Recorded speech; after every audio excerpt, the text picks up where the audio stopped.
président de la République ambitionne de doter sa jeunesse d'infrastructures fonctionnelles, modernes et fiables en durabilité. Et il pense qu'avec cela, l'environnement pédagogique au sein de ces écoles permettra aux brillants élèves camerounais, parce qu'ils ont fait preuve depuis des générations qu'ils étaient intelligents et brillants, cet environnement leur permettra d'être encore plus performants et plus brillants pour bâtir un pays prospère, avec des citoyens bien formés et des citoyens qui ont à cœur de développer leur nation.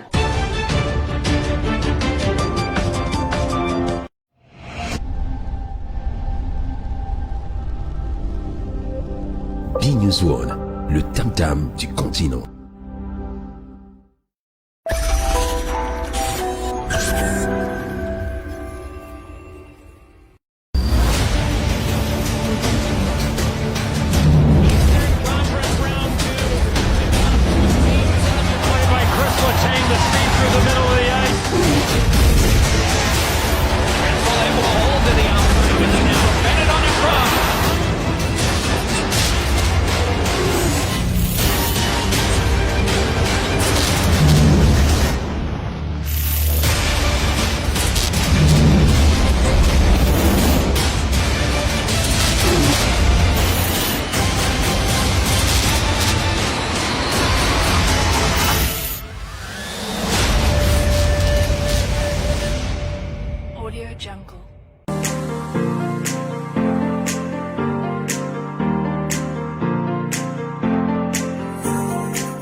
De vous déplacer en toute sécurité et dans le confort partout au Cameroun, Polycom Voyage et Tourisme réalise ce rêve en vous offrant sa gamme de véhicules de toutes marques adaptés à votre demande.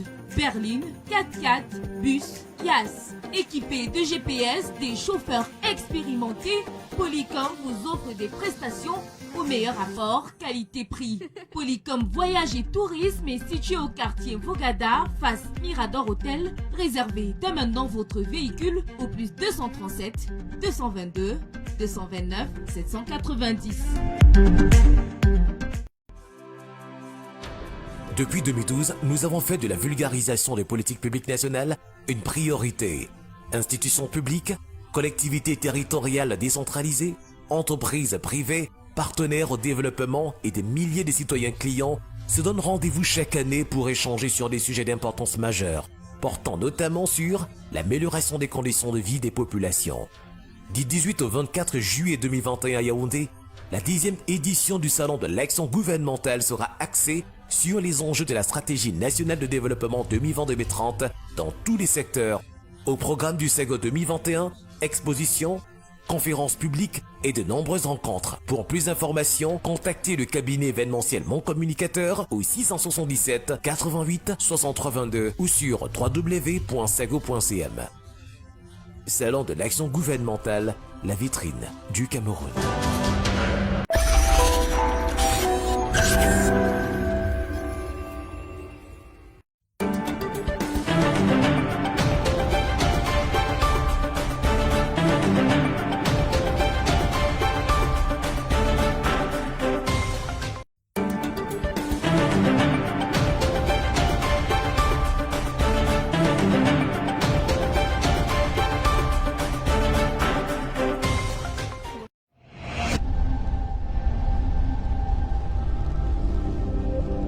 B-News One, le tam-tam du continent.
News One, le tam-tam du continent.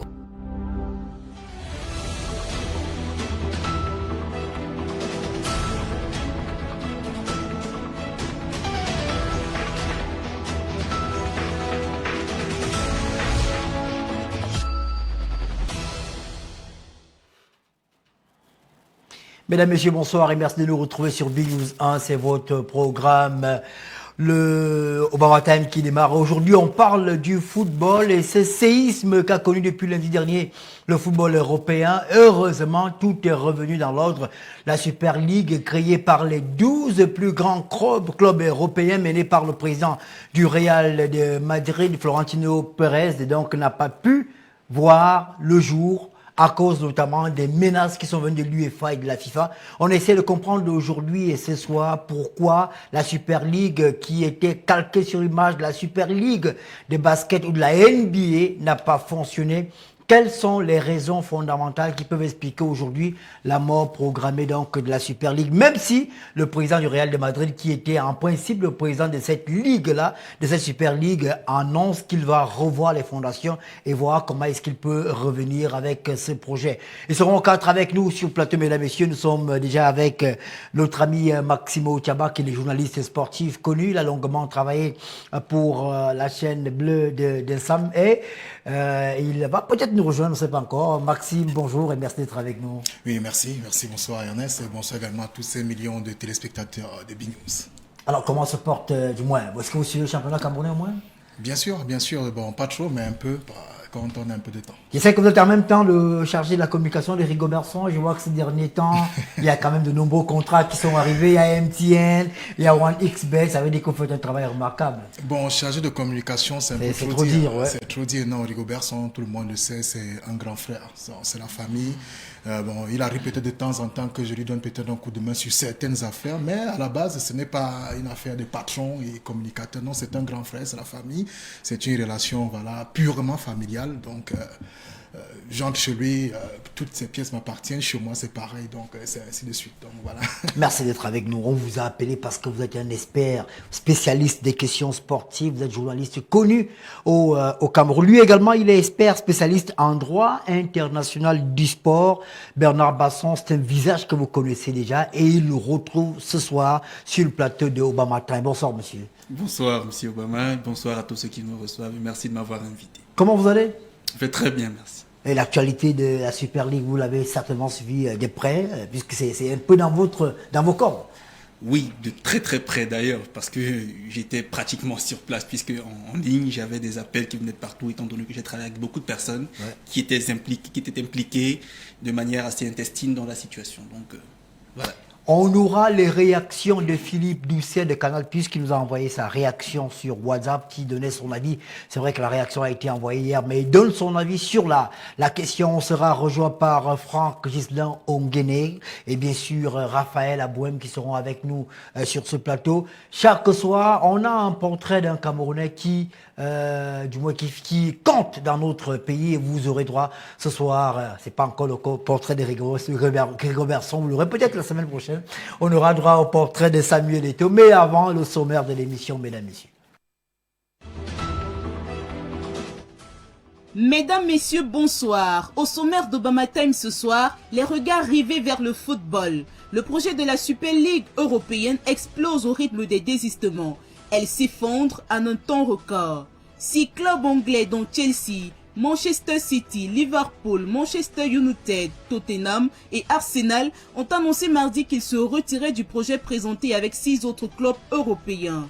En concurrence frontale avec la Ligue des Champions, la Super League européenne, telle qu'annoncée dimanche dans le New York Times, perd par cette occasion près de la moitié de ses fondateurs, impuissants face aux menaces des instances de football et au tollé des supporters. Lâchés, en réaction, les créateurs de la compétition ont annoncé qu'ils allaient reconsidérer les étapes les plus appropriées pour remodeler le projet. Mais comment vont-ils y procéder? Pour l'instant, aucune réponse apportée. Agnelli, président du Juventus Football Club, et Florentino Pérez, patron du Real de Madrid, verraient-ils un château de cartes s'écrouler avec la fin probable de la Super League? Le jour où le football anglais a fait couler la Super League a-t-il réellement sonné? Qu'est-ce qui coince? Ernesto Bama et son panel vous donnent quelques excuses de réponse sur les raisons de cet échec. Excellent débat sur le plateau de Bama Time.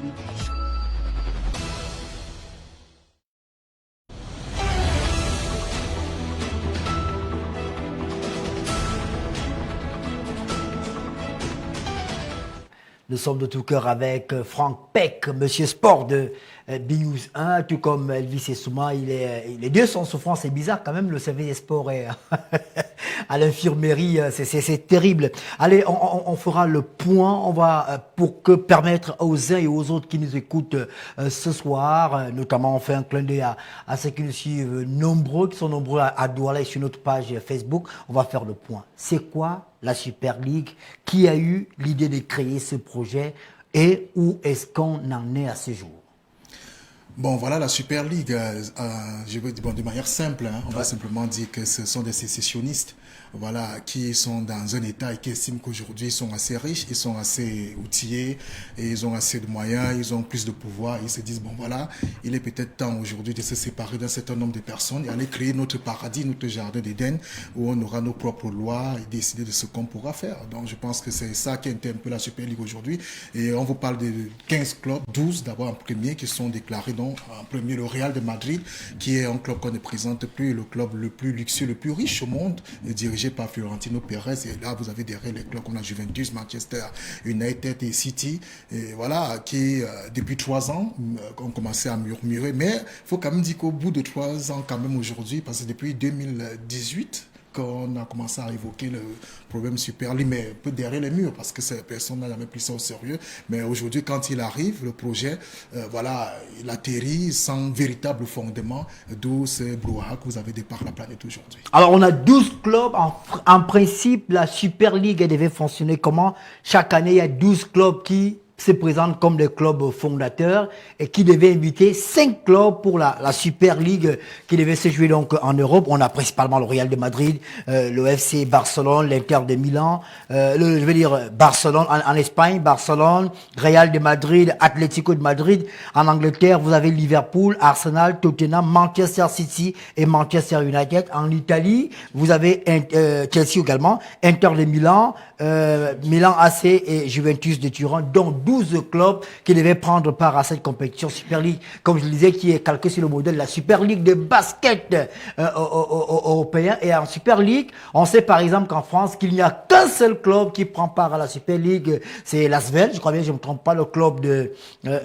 Tony Parker. Mais cette année, quand même, on a invité un autre club, Monaco, à prendre part à cette compétition. Mais je pense que le modèle le plus connu, c'est le modèle de la NBA, où ils n'ont qu'une seule compétition pratiquement et qui dispute. Je suis allé faire des recherches. Peut-être que M. Basson nous en dira un peu plus sur la question. Alors, on sait qu'il y a plusieurs clubs européens qui sont aujourd'hui pratiquement, qui ont des problèmes financiers. Et grâce à la Super League qui a été financée par une banque américaine, chaque club fondateur devait recevoir 3,5 milliards d'euros par an. 3,5 milliards d'euros par an. Et dès l'annonce de cette information-là, la cote en bourse de la Juventus de Turin est montée. Et depuis le retrait de la Juventus et la mort de la Super League, en bourse, la Juventus de Turin a donc dégringolé. Qu'est-ce qui peut expliquer aujourd'hui ce qui s'est passé depuis lundi dernier jusqu'à ce jour, selon vous?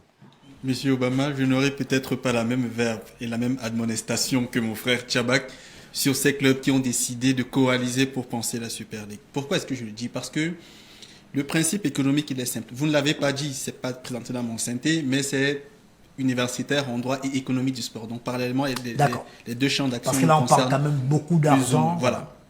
Même si le côté juridique a des incidences qui seront présentées par la suite. Alors, le premier élément, c'est que c'est depuis l'an 2000 que les germes d'une potentielle Super League ont commencé à se poser.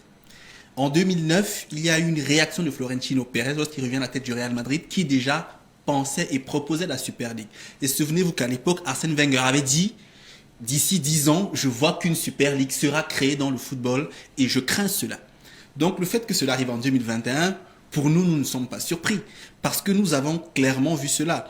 Et surtout que l'UEFA, dans son mode de gestion des clubs européens, s'est très mal comporté et pluriellement. Pourquoi? Parce qu'il y a eu une volonté de considérer les clubs les mieux nantis et les mieux producteurs comme les petits clubs. Alors qu'une dénivellation existe. Pourquoi est-ce que je le dis? Le Real Madrid, le FC Barcelone, Atlético Madrid, Juventus, Milan et le reste sont des clubs qui, économiquement parlant, rapportent beaucoup d'argent à l'UEFA. Ce sont ces clubs qui ont le plus grand nombre d'annonceurs, ce sont ces clubs-là qui attirent le plus grand nombre de médias et ont des joueurs à la plus grosse valeur marchande. Même les téléspectateurs. Exactement, le plus grand nombre de public également. Ce qui fait que ces clubs génèrent beaucoup de revenus à l'UEFA. Sauf que lorsque l'UEFA affecte comme répartition au bénéfice de l'UEFA Champions League 4 milliards, alors que l'UEFA en gagne 3-4 fois plus, vous voyez que ces clubs et ces joueurs se sentent lésés, estimant qu'il y a une dénivellation entre ce qui est produit et ce qui leur est donné en termes économiques. Donc à partir de là, les clubs riches décident que, puisque nous sommes les plus gros producteurs, nous devons être les plus gros consommateurs. Donc là, ils décident non pas d'être des sécessionnistes, moi je ne le dirais pas, non pas des dissidents comme certains le pensent, mais des révolutionnaires qui estiment qu'il faudrait repenser le football sur un modèle économique beaucoup plus poussé, leur permettant, entre guillemets, d'émerger. Donc je ne pense pas qu'il fallait totalement... J'ai l'impression que vous épousez un peu la vie de M. Florentino Pérez, d'accord, qu'il y ait une nouvelle ligue qui n'a que des grands clubs. Je suis un peu partagé, je suis mitigé. Mitigé parce que je suis pour l'unité du football. Le football n'est pas un sport d'élite à la base. C'est vrai qu'il a été pensé par des bourgeois anglais, mais en pratique, il s'est pratiqué par tout le monde. Aujourd'hui, il est un peu compliqué de le scinder et de penser un football pour les riches et un pour les pauvres.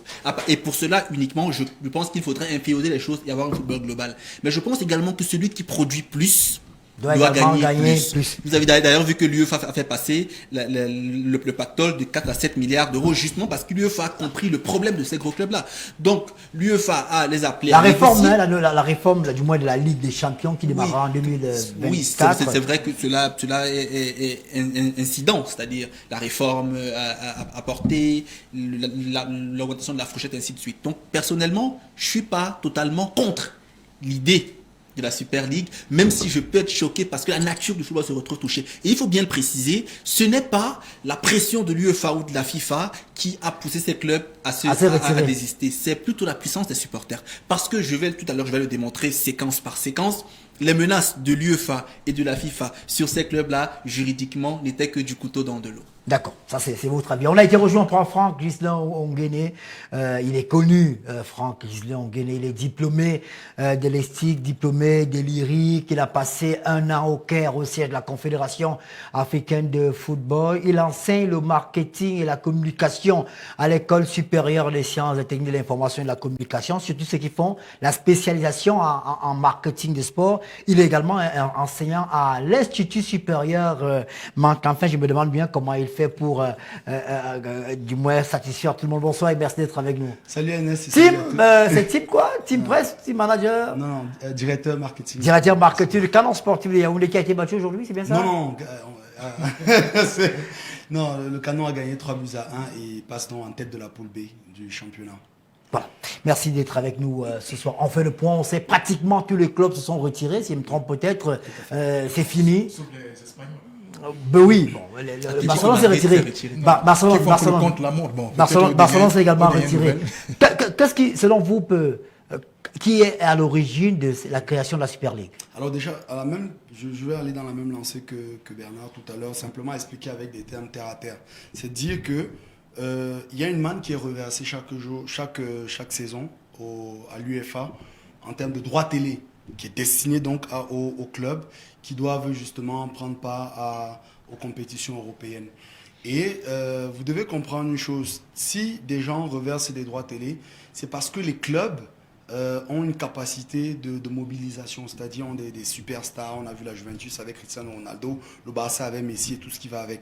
Et donc, cet argent est reversé et jusque-là n'a pas été plus ou moins reparti de manière équitable. Mais le véritable problème qui se pose, c'est que malgré cela, le dernier du championnat anglais, attention, faites très attention, le dernier du championnat anglais a plus d'argent que le vainqueur de la Champions League. Parce que le championnat anglais génère plus d'argent. Génère plus d'argent en termes de droits télé. Et donc, les grands clubs se disent, mais c'est nous, parce que je suis désolé, vous n'allez pas, les télévisions ne vont pas reverser les droits télé pour regarder, c'est pas Maccabi Haïfa jouer contre Brighton par exemple. Si on verse de l'argent, c'est parce qu'on veut voir les grands matchs, les top matchs. Et donc, ces clubs se disent, c'est nous qui générons cet argent. À un moment, si on continue, parce que la réforme de l'UEFA arrive, c'est d'ailleurs le nœud gorgien de cette affaire, c'est que dans la réforme de l'UEFA, on passe à 36 clubs. Ça veut dire que si, supposez que vous avez par exemple 10 000 que vous devez partager entre 32 personnes et que les 32 personnes déjà estiment que c'est très peu, vous ajoutez encore 4 personnes supplémentaires dans les 10 000 qui étaient déjà là. Donc à un moment, elles se disent, nous on produit de l'argent et entre guillemets, ce sont ces petits clubs qui viennent manger cet argent-là. Et qu'est-ce que nous on fait donc? Ok, nous on arrête, on crée notre ligue et puis voilà. Et beaucoup de gens se demandent pourquoi est-ce que cette ligue a fait autant de buzz et pourquoi est-ce qu'elle a menacé l'UEFA. Parce qu'il faut le dire, l'UEFA s'est sentie menacée. Dans un communiqué, l'UEFA a écrit « trop, c'est trop ». C'est-à-dire, c'est ce qu'on fait, c'est ce qu'on écrit généralement quand on est au quartier. Si vous voyez l'UEFA, toute la grande UEFA a écrit dans un communiqué « trop, c'est trop ». Ça veut dire qu'à un moment, elle s'est sentie vraiment menacée. Et pourquoi est-ce qu'elle s'est sentie menacée? On entre dans ce qu'on appelle la géopolitique du sport. En fait, on ne va pas le dire ouvertement, mais la FIFA y est, bon, même pas la FIFA, Gianni Infantino y est pour beaucoup. Vous savez que l'UEFA et la FIFA sont en combat perpétuel depuis un certain temps et que l'UEFA a pris carrément de l'ascendant sur la FIFA. Et donc, il fallait que la FIFA fasse brandir une menace à l'UEFA pour lui dire « Ne pense pas que tu es très puissante, nous on peut derrière, si on soutient... » On pensait qu'il y a la main de la FIFA derrière la Super League. Bien sûr, c'est de la géopolitique. Mais sauf que M. Gianni s'est aligné derrière l'UEFA. Non, justement c'est pour ça qu'on parle de géopolitique. C'est une façon, ça veut dire qu'il a exposé... Mais regardez le discours de Séphérine, il remercie Gianni Infantino de son implication, il remercie Nasser Al-Khelaifi, donc l'implication du Qatar, il remercie Jean-Michel Aulas, parce qu'en fait, l'UEFA, la FIFA, très rapidement, a montré à l'UEFA que tu n'es pas aussi puissante que tu le crois. Nous, on est capable de te faire tomber et fais attention parce que la Super League peut un jour ou un autre jaillir. D'ailleurs, comme le disait Bernard, ça date de très longtemps. Ça date du début des années 2000. Et donc, c'est un projet qui, même si pour cette fois-ci a été étouffé, c'est un projet qui tôt ou tard existera. Alors, il y a certains qui pensent que les 12, le club des 12 ne pense qu'au fric et ne pense pas au jeu maximum. Ce qu'il faut dire, c'est que les 12, en fait, au départ, ils sont 15. Parce que les 3 autres qui manquent à l'appel, c'est le Paris Saint-Germain, même si Nasser Al-Khelaifi, des nouvelles, a changé un peu de parole, changé de veste. Le Bayern et Dortmund. Voilà les 15 clubs de la Super League. Mais à la fin, bon, le PSG... Avec 5 qui devaient être invités pour faire 20 Bon, les 5 autres devaient être invités. Bon, parmi les 5, je pense l'Olympique de Marseille aussi faisait partie des 5 invités pour la première édition. Mais tout de suite, l'Américain Makota a mis la proposition de côté. Bon, sauf que le Paris Saint-Germain ne se déclare pas à cause de l'histoire de la Ligue des Champions. Il y a la Ligue des Champions... qu'on sait, bon, Paris est bien parti pour gagner la Ligue des Champions aujourd'hui, donc on se dit, ok, c'était une paire de manches. Hein. Bon, on se dit, ça peut arriver parce qu'il faut quand même dire que c'est un club qui se portait bien depuis quelques jours, même si c'est que tout le monde ne sera pas d'accord là-dessus. Mais en même temps, ça c'est un premier point qui empêche le Paris Saint-Germain de se dévoiler tout de suite. Maintenant, je ne serais pas d'accord avec mon frère Basson sur un point qui parle de reverser les droits et tout. La même chose, comme quelqu'un posait la question, quand les télévisions reversent les droits et que ces droits sont répartis après, ne me dites pas que Huddersfield aura les mêmes droits que Chelsea. Ça ne va jamais arriver. Par exemple, au niveau des redevances audiovisuelles, ça n'arrive pas. Voilà, vous êtes d'accord avec moi. Maintenant, attention, il y a un problème. Maximo, je pense qu'en ce qui concerne la Ligue des Champions, au départ, tout le monde a la même chose. Hein. On reverse d'abord de manière équitable. Au fur et à mesure qu'on évolue. Mais c'est comme en Coupe du Monde. En Coupe du Monde, quand le Cameroun joue la Coupe du Monde 2010 ou 2014, on a le même montant que le Brésil, que l'Argentine. Au départ. Mais c'est la même chose et tout. Ce n'est pas une chose. Mais monsieur Tchabak, vous êtes expert en football. Vous savez combien d'argent ces grands clubs investissent chaque saison? Et vous estimez que la balance entre leurs investissements... À ce niveau, je m'explique. Le problème de Florentino Pérez ou de Agnelli, de la Juventus, est simple. C'est que c'est des clubs extrêmement endettés. Pourquoi le FC Barcelone, à la dernière minute, continue de jouer le contre-la-montre? C'est à cause des dettes. Le FC Barcelone a besoin d'argent. Et on vous dit, à la Super League, on gagne 350 millions par mois. Pour 3,5 milliards par an. Mais attendez, pour un club qui est surendetté comme le FC Barcelone, c'est une bonne affaire. Florentino Pérez, tout le monde sait qu'il a besoin d'argent pour acheter Mbappé pour la saison prochaine. Il n'y a pas d'argent. Comment faire pour faire venir Mbappé? Il faut trouver tous les moyens. Quitte à bannir la Ligue des Champions, à tout bannir au passage et créer la Super League qui va faire pleuvoir beaucoup d'argent. Franck, d'abord, M. Basson, il y a Florentino Pérez, il dit aujourd'hui, après l'échec, après le projet qui est suspendu, qui est en veilleuse, nous allons reconsidérer les étapes appropriées et remodeler le projet en gardant toujours à l'esprit l'offrir aux supporters la meilleure expérience possible. Il répond un peu à ceux qui pensent que ce n'est qu'une affaire de fric. Justement, moi je pense pertinemment que c'est pas qu'une affaire de fric, parce que tout cela est lié. Les supporters, la communauté de supporters autour d'une équipe s'attache, c'est vrai, il y a parfois des considérations sociales, ethniques, culturelles, mais surtout au beau spectacle. Un classico offre un des plus grands spectacles de football dans le monde. Et forcément, lorsque ces clubs décident de se mettre ensemble, c'est pour offrir aux spectateurs, sur une période assez consistante, que de beaux matchs. Qu'est-ce que vous voulez? Un Real Madrid, Maccabi Haïfa, c'est pas un Real Madrid, Chelsea ou un Real Madrid, Liverpool. On est clair. En termes d'audience, en termes... Presque chaque année en Champions League, dès les huitièmes de finale, il n'y a que de grosses affiches. Presque chaque année. Donc, comprenez que ces clubs sont dans un modèle économique clair. Avec la pandémie et la billetterie qui a pris un gros coup, c'est vrai, les droits télé ont quand même été maintenus, ces clubs ont besoin d'un nouveau souffle. Le Real a engagé la construction de son stade. Forcément, il faut recouvrer les fonds. Donc, ne pensez pas que c'est les clubs qui ne pensent qu'au public. Après, le public rapporte, c'est vrai, aux clubs, mais les clubs doivent satisfaire leurs besoins. Il y a des clubs à payer, il y a une architecture à nourrir. Donc, moi, je pense que la Super League, comme tout à l'heure, je partage avec fondamentalement, même si aujourd'hui on peut dire ça a raté, moi je pense que d'ici 4 ou 5 ans, il faut entendre parler de la Super League. Et je pense que là, c'est vrai quand même que les matchs ne s'équivalent pas. Je prends le cas de la Ligue européenne des champions. Ceux qui ont les droits, quand ils revendent les matchs, Real de Madrid, Paris Saint-Germain, ce n'est pas le même coup que Borussia Dortmund contre Lyon. C'est vraiment, c'est différent. C'est clair. Mais au-delà de ça, même peut-être avant de revenir sur le coup des matchs, pour terminer mon argumentaire tout à l'heure, parce que beaucoup de gens vont se dire mais pourquoi est-ce que j'incrimine la FIFA? Je vais remonter avec vous dans le temps pour il y a 1 ou 2 ans.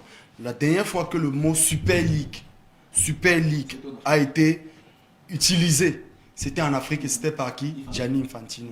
L'idée de la Super League est une idée qui est de Gianni Infantino depuis que Gianni Infantino était encore à l'UEFA. C'est-à-dire que secrétaire général de l'UEFA, il avait déjà l'idée de mettre sur pied une Super Ligue européenne. C'est pour cela que je dis aujourd'hui qu'il est derrière cela, il a utilisé la crise pour faire chanter l'UEFA. Mais c'est une idée qu'il a en tête depuis, il s'est rendu compte qu'en Europe, il n'arrivait pas à implémenter l'idée. Il s'est dit, je vais le faire en Afrique. D'ailleurs, je crois que c'est l'un des premiers chantiers sur lequel il est en train de travailler actuellement avec Motsepe. Il veut mettre sur pied une Super Ligue africaine. Et c'est un projet qui veut étendre sur tous les continents. Il pousse même la réflexion à l'idée d'une Super Ligue mondiale. D'ailleurs, quand on avait pensé la réforme de la Coupe du Monde et des clubs, c'était justement sur un modèle de Super Ligue mondiale. Donc pour dire que la FIFA est l'alpha et l'oméga de ce projet. Et ils ont compris simplement, ils ont simplement agité l'arme géopolitique pour pouvoir mettre fin à cela. Mais pour revenir justement sur le coup des matchs, effectivement les matchs n'ont pas la même valeur. Qu'on le veuille ou qu'on ne le veuille pas, les matchs n'ont pas la même valeur. Et en période de crise, les matchs, autant pour moi, ils auront encore moins la même valeur dans la mesure où les gens ne viennent pas au stade. Et donc il faut pouvoir capitaliser sur les grandes affiches, il faut capitaliser sur les clubs mythiques, les clubs légendaires pour pouvoir atteindre les objectifs. Donc moi je pense que aujourd'hui, c'est peut-être un pétard mouillé pour certains, mais attention, je pense que ce que Florentino Pérez a réussi, c'est un gros coup. D'abord, le buzz, ça a mis un peu de lumière sur ces grands clubs-là, mais surtout, la résultante étant que le budget est passé de 4 milliards à 7 milliards d'euros, ce qui est quand même énorme et qui permettra justement de comprendre que la revendication de ces clubs n'était pas forte. Est-ce qu'on peut comprendre aujourd'hui la réaction des footballeurs ou les anciens footballeurs? Gary Neville a été le premier à tirer sur Manchester United. On a vu les supporters de Liverpool qui n'étaient pas d'accord, les socios et les supporters des Blues. La réaction qui m'a le plus étonné, celle de Bolassier, je crois que c'est un footballeur congolais, si je ne me trompe pas, qui n'a pas été tant, qui a eu des mots assez forts contre les dirigeants de la Super League. Et également James Milner de Liverpool, qui est l'un des capitaines du club, qui a été très clair là-dessus, qui n'a pas mâché ses mots. Et en plus, je vais vous raconter, il y a eu une scène qui s'est déroulée hier devant le Stamford Bridge à Chelsea, dans un pays qui est envahi par la pandémie de Covid-19. On dit on ne veut pas des regroupements de plus de 50 personnes. Vous avez vu le monde qu'il y avait hier devant le Stamford Bridge? Il y avait plus de 300 personnes. 300 c'est peu, il y a beaucoup. 300 personnes. Peter Sech d'ailleurs qui a failli se faire lyncher. Il y en a deux doigts là, mais 300 personnes. Et la police était aux abords, la police n'a pas réagi. Pourquoi la police ne réagit pas alors qu'on sait que c'est interdit? Ce même public pouvait être dans le stade en train de supporter Chelsea, d'ailleurs qui a fait 0 but partout face à Huddersfield. Pourquoi? Parce qu'on vous fait comprendre que même les États, le projet de Super League, pourquoi il échoue? C'est pas parce que les clubs anglais, les clubs anglais, c'est là qu'on attendait la création. Si ces clubs ne sont pas partants, parce que l'Angleterre c'est le berceau du football et tout. Alors si en Angleterre, on vous dit nous ne sommes pas d'accord, et regardez même la Boris sortie. Johnson a justement fait une sortie. Et regardez un peu la sortie des clubs anglais. D'abord, le premier à sortir, c'était Arsenal, qui prend carrément un communiqué où on s'excuse en public. Elle dit excuse publique. J'ai su une interview également de John Henry, le propriétaire de Liverpool. Mais c'était comme un gamin qui s'excusait devant un papa, devant le public, pour dire en fait, c'est lui qui revient en disant que non, effectivement, on comprend que le football, on a beau être milliardaire, on a beau avoir tout ce qu'on veut, mais celui qui décide, ce sont ces fans-là. Et c'est là où Florentino Pérez et Agnelli ont échoué. Agnelli et son ami Pérez ont cru, d'ailleurs surtout Pérez, lui il est le président du club le plus puissant de la planète et il s'est pris pour le président du football mondial devant la FIFA au point de s'élever et prendre des décisions fortes. Mais monsieur, ça ne se passe pas comme ça. Mais il faut dire quand même qu'il est le président de l'association mondiale des clubs aussi, Florentino. Mais Agnelli est le président de l'association des clubs européens, d'ailleurs qui s'est précipité. Moi, je ne vais pas dire ça ici, mais ce matin, il a été traité de salopard par le journal Équipe en France. Il n'a rien compris. Lui, il s'est précipité à démissionner. Aujourd'hui, c'est lui le seul à se mordre des doigts. Parce que donc, vous comprenez les réactions de certains footballeurs. C'est quand même depuis 1955, la Ligue des Champions existe, même si ce n'était pas la même formule. C'était toute une histoire. Je voulais avoir votre avis sur le commentaire d'Agnelli. D'ailleurs, Alexander Seferin n'a pas été content. Agnelli lui a dit au téléphone qu'il n'est pas dedans. Il est parent de l'un des enfants d'Agnelli. Et puis, paf, il entend le lendemain qu'Agnelli est là. Il appelle au téléphone, il ne décroche plus le téléphone. Et Agnelli a déclaré que le football n'est plus une affaire ludique, c'est une industrie. Vous êtes d'accord avec lui? Ce qui n'est pas faux. D'abord lui. Tout à fait d'accord. Tout simplement parce que entre 1990 et 2021, si vous lisez mes écrits, vous allez voir que j'ai 4 articles intitulés par la même phrase.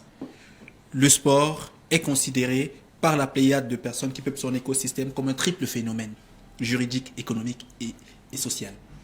Ça veut dire, en 30 ans, le sport a complètement muté, le sport dans son ensemble. On est passé d'un phénomène social qui rassemblait les gens pour lesquels il y avait plus de passion, vers un phénomène juridique, l'ordre juridique sportif, dans lequel je m'identifie fondamentalement, et enfin vers un modèle économique. C'est-à-dire le sport est un phénomène économique, parce qu'en 30 ans, on passe de prolétaire à bourgeois de façon incroyable. Samuel Eto'o, que vous connaissez pertinemment. Vous voyez ce que je veux dire? Donc, aujourd'hui, quand Agnelli le dit, c'est d'une pertinence inégalée parce que c'est clair qu'aujourd'hui, l'économie ne peut être déliée du football. C'est vrai qu'il ne faudrait pas occulter les valeurs essentielles du football, à savoir le peuple, le fan. Les valeurs originelles même du foot. Même si on dira originelles, mais ça reste des valeurs peut-être ponctuelles. Puisqu'à ce moment-là, le foot n'offrait aux gens l'occasion de se rencontrer. Aujourd'hui, on peut changer sa vie grâce au football. Donc on ne peut pas tout en s'arrêter à l'aspect social des choses. Le communisme, c'est l'occasion de dire, peut-être tout le monde le sait, a échoué pertinemment. Le capitalisme, jusqu'à aujourd'hui, c'est vrai, il a un modèle excessif qui est problématique, mais a quand même fait ses preuves et a réussi. Donc moi, je pense que Agnelli et Pérez sont dans leur droit. C'est vrai, on peut dire qu'ils ont extrapolé, on peut dire, parce qu'ils n'ont pas demandé à ce qu'il y ait une péréquation, ils veulent un vrai capitalisme, entre guillemets, sauvage, dans lequel production et consommation se mêlent de manière équitable. Donc moi, je les comprends. L'équation entre production et rendement, tout à fait. C'est celui qui donne... C'est ça l'économie. Alors, j'avais peur pour les petits clubs, entre parenthèses, ceux qui se qualifient, Rennes, Lyon, qui passent par le tour préliminaire de la Ligue des Champions, et pour les footballeurs qui n'ont pas assez de talent, comme certains de nos compatriotes actuellement, comment on fait pour avoir une place dans le groupe de Liverpool? Il n'y a que 15 équipes, tout au plus 20.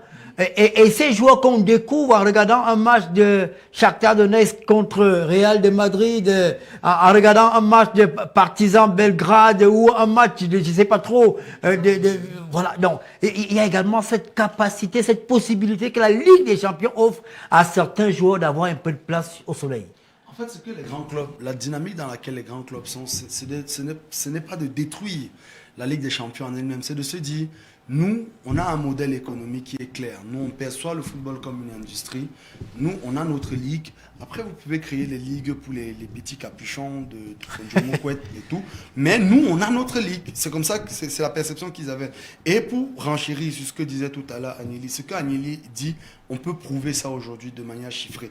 Le sport, c'est 1% du PIB mondial. 3% désormais, c'est-à-dire que depuis 2020. Tout à fait. Avec une croissance bien déterminée. On parle de près de 4% de croissance annuelle. Rien que génère le sport, autant pour moi. Et donc, c'est déjà une industrie à part entière. Et quand on vous parle du PIB mondial... Je ne vous coupe pas, puisque vous parlez d'argent. J'ai appris ce soir que je crois que c'est un catcheur ou un boxeur, McGregor, il veut racheter le Manchester United. Vous vous rendez compte quand même, un sportif. Oui, c'est pas une blague. C'est plus le buzz. Mais effectivement, l'UFC rapporte quand même. Je crois qu'un Ngannou, seulement sur son match, je crois qu'on parle de 700 000 $ qu'un Ngannou a généré sur un match. Voilà. C'est normal, lui aussi, c'était le champion du monde en titre. Donc, pour dire que aujourd'hui, le sport est une industrie à part entière. Et tant que nous n'allons pas, et même au Cameroun, il faudrait que nous commencions à percevoir le sport comme une industrie et pas simplement comme une affaire où 11 monsieur viennent courir derrière une boule en caoutchouc. Le sport de manière globale aujourd'hui est une industrie et nous devons aller vers ce modèle économique-là. Et pour qu'on puisse arriver à ce changement de paradigme, il faudrait qu'on puisse effectivement sortir de l'hypocrisie entre guillemets de ce qu'on appelle l'ascension par le mérite. Les Américains nous l'ont montré depuis. C'est pour ça que chez eux, ils ont ce qu'ils appellent des ligues fermées. Si vous voulez faire partie de la NBA, vous achetez une franchise ou vous créez une franchise et vous répondez à un cahier de charges. Aussi simple que ça. Et aujourd'hui, la NBA génère énormément d'argent. Pareil pour la MLS, pareil pour n'importe quel championnat, la NFL, la NHL. À un moment, je pense qu'il faudrait qu'on pense à un changement de paradigme. Et le paradigme qui nous dirige, entre guillemets, encore aujourd'hui en Afrique, eh bien, c'est le paradigme européen qui voudrait que Quevilly, un jour, vienne gagner la Coupe de France. D'accord, lorsque Quevilly gagne la Coupe de France, Quevilly est qualifié pour l'Europa League. Je crois qu'il y a une équipe de nationale qui s'est qualifiée hier contre Montpellier. Voilà.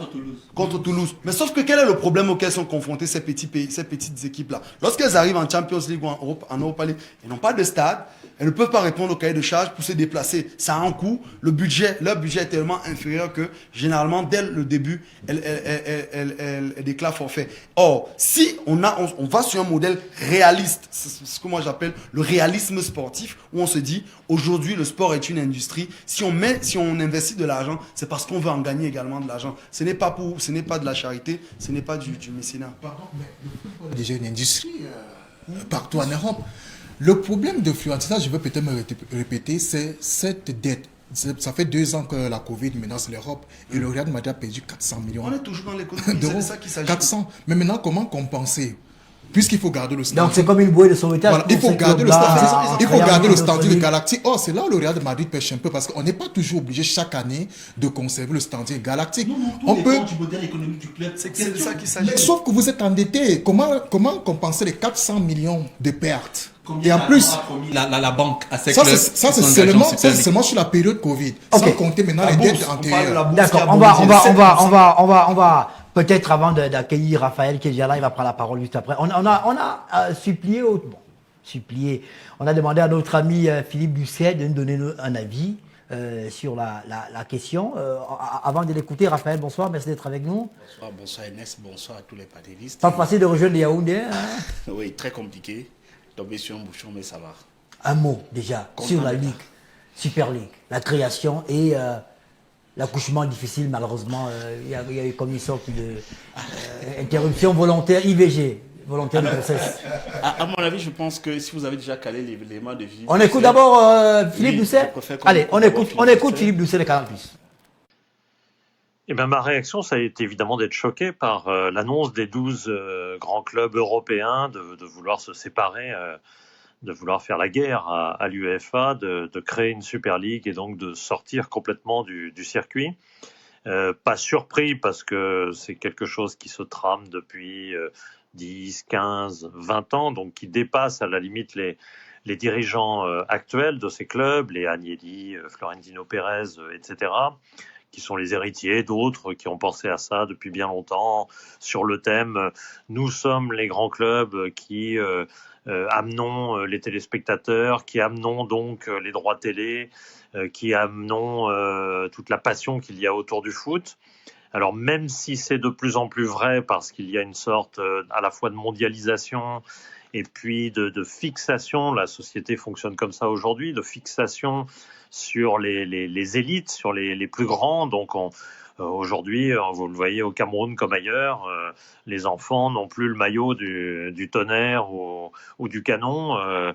Ils vont avoir, ou des Astres ou autres, ils vont avoir directement le maillot du Real, du Barça, du PSG, des clubs pourtant, me semble-t-il, assez lointains de leur culture. Voilà, c'est comme ça, c'est une évolution de la société. Maintenant, l'avenir, c'est quoi ? Je ne suis pas persuadé, évidemment, j'ose espérer encore que la Super League n'existe pas, ou en tout cas qu'elle soit retardée le plus possible à mon goût, car pour moi c'est une rupture totale avec ce que nous connaissons dans le football, avec des feuilletons, le feuilleton championnat, auquel se succède le feuilleton Coupe d'Europe, Coupe continentale, et puis le feuilleton sélection nationale. Voilà, ce rythme a bercé notre enfance, a bercé notre football depuis toujours. Et évidemment, une génération comme la mienne ne peut qu'être choquée par tout cela. Donc on espère évidemment que ça ne se produise pas, on espère un sursaut, on espère aussi que peut-être la FIFA sera la variable de négociation avec sa fameuse Coupe du Monde des clubs que l'UEFA voyait d'un très mauvais œil. Il n'est pas impossible que la FIFA soit un petit peu mêlée à ce qui se passe aujourd'hui et que finalement le but suprême soit qu'il y ait cette fameuse Coupe du Monde des clubs, qu'elle soit beaucoup plus fréquente que ne l'espérait l'UEFA, qu'on porte beaucoup plus de clubs européens qu'elle ne le souhaitait et rapporte beaucoup d'argent à ces clubs puisque c'est l'objectif évidemment majeur pour eux.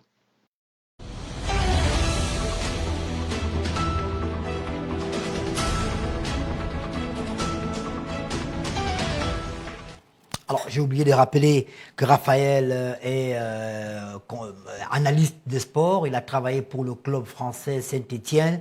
Donc, il maîtrise bien l'économie du sport et il est actuellement directeur commercial Afrique de l'entreprise Negri qui est dans le secteur portuaire. C'est bien ça, je ne me trompe pas, Raphaël. Vous avez écouté Philippe Doucet. Vous êtes d'accord avec lui? Oui, en majorité, je suis d'accord avec lui sur l'ensemble de ses propos, mais je vais juste ajouter quelques observations. Je pense que on va juste constater que le monde du football européen, les gens sont devenus fous. Les gens sont devenus fous parce que, vous savez, à un moment donné, quand on a l'argent, quand on a déjà beaucoup d'argent, on cherche le pouvoir. Et là, vous avez un groupe de dirigeants qui, à titre personnel, ont beaucoup d'argent. Parce que ce qu'il faut savoir, il faut savoir faire le distinguo entre la fortune du club et la fortune personnelle. Et la fortune personnelle de ceux qui dirigent ces clubs. Si on prend le cas du Real Madrid, pour ceux qui connaissent Florentino Pérez, il est issu d'une très grande famille, l'une des plus grandes familles d'Espagne, qui sont des banquiers. Donc c'est un monsieur qui est extrêmement fortuné. Et je crois qu'à un moment donné, il a tout gagné avec le Real. Il n'a plus rien à prouver en tant que dirigeant du Real Madrid. Il a eu les meilleurs clubs, il a réalisé les meilleurs transferts, il a même fait les meilleurs deals. Aujourd'hui, ce monsieur s'est dit, je ne peux pas prendre l'UEFA parce que je suis tellement à un niveau, je ne veux pas me battre avec les has-beens qui sont là. Alors je vais créer un truc où je vais être le boss de boss. Alors il a réussi à convaincre un groupe de présidents de clubs qui, pour certains, sont en très grande difficulté. C'est quand vous prenez un club comme le Barça est à la rue. Économiquement, le Barça est mort. Si on parle même du Real, le Real est mort depuis longtemps. Parce que ce que les gens ne veulent pas dire, c'est qu'aujourd'hui, Florentino Pérez, qui gère la fortune de sa famille, sa famille a dit, tu ne mets plus notre argent dans le Real. Depuis 10 ans, c'est le roi d'Espagne qui injectait du cash chaque fin de saison dans les caisses du Real. Et aujourd'hui, vous savez, les problèmes dans lesquels sont empêtrés l'ancien roi d'Espagne, le père, je veux parler du père, pas le roi actuel. Donc, le Real, non seulement en tant qu'institution, a des gros problèmes financiers, celui qui l'incarne, Florentino Pérez, a lui son problème d'ego. Il voulait avoir sa Super League et il a convaincu des gens qui l'ont suivi bêtement. Pourquoi je dis bêtement? Parce que ils ont sous-estimé la capacité des supporters à faire échouer leur plan. Parce que ce qu'il faut dire aujourd'hui, c'est que c'est les supporters anglais, les supporters des clubs anglais qui ont dit « Nous ne voulons pas de cette ligue pour une raison sociale. Nous, on a envie d'avoir un championnat, un football où tous les week-ends, on peut se retrouver à Chang, on peut se retrouver à Mbouda, on peut se retrouver à Bétois. Ça nous permet de découvrir le pays, ça nous permet de faire des rencontres, ça nous permet de distraire nos enfants, ça nous permet de faire connaître notre pays à nos enfants. Parce que c'est cette dimension que les gens ne prennent pas en compte au Cameroun.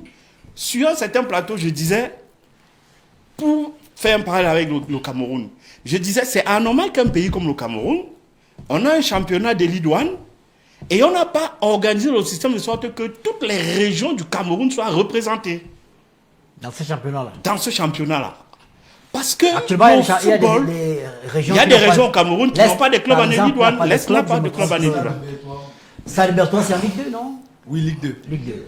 Or, en Europe, le football est un vrai vecteur d'intégration sociale. Et avec la Super League, ce canot-là allait être cassé, brisé. Et c'est ce que les supporters ont refusé. Ils ont dit, nous, on veut rester dans l'ancien modèle qui permet aux clubs, même les plus petits, s'ils ont fait des bonnes performances, qu'ils deviennent champions d'Angleterre. Avec ce système, un club comme Leicester ne se retrouve jamais en Super League. Jamais. Mais pourtant, on a vu Leicester en Ligue des Champions parce qu'ils ont fait une très belle saison. Donc, je pense que... Même les clubs comme Porto qui ont déjà gagné la Ligue des Champions... Même les clubs comme Porto qui ont déjà gagné la Ligue des Champions ne l'auraient jamais gagné. Donc, quelle est la leçon qu'il faut tirer de cette situation? C'est qu'à un moment donné, l'argent ne doit pas simplement... L'argent et la quête du pouvoir ne peuvent pas être au-dessus de la société. Quand je dis la société, des hommes. À un moment donné, il faut aussi poser la question aux acteurs qui ne sont pas seulement les sportifs, parce que si on va plus loin, vous allez voir les joueurs du Real vont vous dire qu'ils n'ont jamais été consultés. Vous avez écouté les déclarations des joueurs du Real. Ils disent qu'ils n'ont jamais été consultés. Comment vous pouvez imaginer qu'un président de club, comme le Real de Madrid, avec les stars qu'il a à son sein, peut avoir un projet de cette envergure? Il ne pose même pas la question à ses joueurs, qui vont in fine être les acteurs sur le terrain de cette compétition. Là, vous vous dites, tout a été fait, on a pensé à tout, mais on n'a pas pensé à l'aspect sportif et à l'aspect social. Et le résultat, c'est que aujourd'hui, Florentino Pérez est la risée de l'Europe. Mais c'est pas... Il n'est pas d'accord. Mais je vous dis, il est la risée de l'Europe. Pourquoi? Parce que c'est quelqu'un qui était très respecté. C'est quelqu'un qui était très respecté. Mais aujourd'hui, je vous dis, le fait que l'histoire ait pris du plomb dans l'aile, il est la risée de l'Europe. Ça peut se concevoir. Malcolm X disait, si on ne fait pas attention, on va haïr les opprimés et aimer les oppresseurs. En l'espèce, je ne pense pas qu'il faille fondamentalement incriminer les clubs. Mais surtout l'UEFA et la FIFA. Pourquoi? Ces clubs, pourquoi se sont-ils rébellés? Parce qu'ils ont estimé que l'UEFA redistribue mal la production faite. Si l'UEFA redistribuait mieux les bénéfices qu'elle encaisse, je pense que ces clubs ne se seraient pas portés à penser à un schisme, quel qu'il soit. Donc je pense qu'il ne faut pas incriminer ces clubs qui ne sont que victimes du système du tandem FIFA-UEFA. Est-ce que vous me comprenez? On peut les incriminer d'une certaine manière parce que même dans leur démarche, il y a une forme d'égoïsme. Je suis d'accord que relativement, il y a des éléments emphatiques qu'on peut interroger, mais fondamentalement, s'il y avait une meilleure répartition des gains, moi je pense que C'est que, du moins, le Real Madrid, je pense que lui, il aurait toujours voulu, dans son zèle légendaire, se démarquer, mais d'autres clubs n'auraient pas pensé à Je vais même vous dire pourquoi je défends vraiment mon propos, parce que pourquoi le PSG ne les a pas suivis? Là, ils jouent au jeu de poker en disant le PSG n'était pas invité. Si le PSG était invité, mais je vais vous dire pourquoi le PSG ne les a pas suivis. Parce qu'il n'a pas de problème d'argent. Le PSG n'a pas de problème d'argent. Le PSG n'a pas de problème d'argent. Et le PSG, lui, sa seule conquête, c'est d'être... Non, même pas. Être un club aussi aimé et populaire que les l'OM. C'est ça leur quête. Ils peuvent même ne pas gagner la Ligue des Champions, mais Nasser El Khelaifi, dans sa tête, voudrait que son club soit aussi aimé et populaire que l'Olympique de Marseille. Moi, par contre, moi, contrairement à ce que dit Raphaël, moi, je perçois beaucoup plus Florentino Pérez comme un stratège. Et il sait que la Super League n'aurait pas marché. Tout le monde le sait. Moi, quand j'ai entendu parler de ce projet, ma première réaction a été, je sais que ça va pas marcher. Mais attention. Peut-être qu'il a voulu obtenir quelque chose. Mais attention du projet. À la fin de la journée, parce que c'est ça le problème. Non, il faut. À la fin de la journée. S'il te plaît. Attendez, vous voyez un monsieur comme Agnelli qui démissionne de l'association des clubs européens, qui démissionne du comité exécutif de l'UEFA. Vous dites que ça n'allait pas marcher, mais Agnelli était convaincu que le projet va marcher. Écoutez, moi ce que je veux dire, par là dire, c'est qu'il savait que ça n'allait pas marcher. Par contre, quel était l'objectif à atteindre à la fin de la journée? Cet objectif a été doublement atteint. Petit 1, les recettes le budget va accroître. Petit 2, le projet de réforme que beaucoup de dirigeants au niveau de l'UEFA voulaient implémenter dès cette saison ou même dès la saison prochaine a été repoussé en 2024. Ça veut dire qu'à un certain moment, l'objectif a été atteint. Oui, on pourrait penser que c'est la risée, mais attention, même s'il est la risée, il aura permis à des clubs européens de pouvoir gagner beaucoup de sous uniquement sur cette saison. Ce qui fait en sorte que, moi je pense que c'était beaucoup plus stratégique parce que à partir du moment où on n'avait pas le soutien de la FIFA, c'est clair que, bon, officiellement le soutien de la FIFA, parce que pour moi je continue à penser que la FIFA a son mot dedans, mais si vous n'avez pas officiellement le soutien de la FIFA, ce sera difficile. Je suis d'accord avec vous. Vous savez, pour arriver au niveau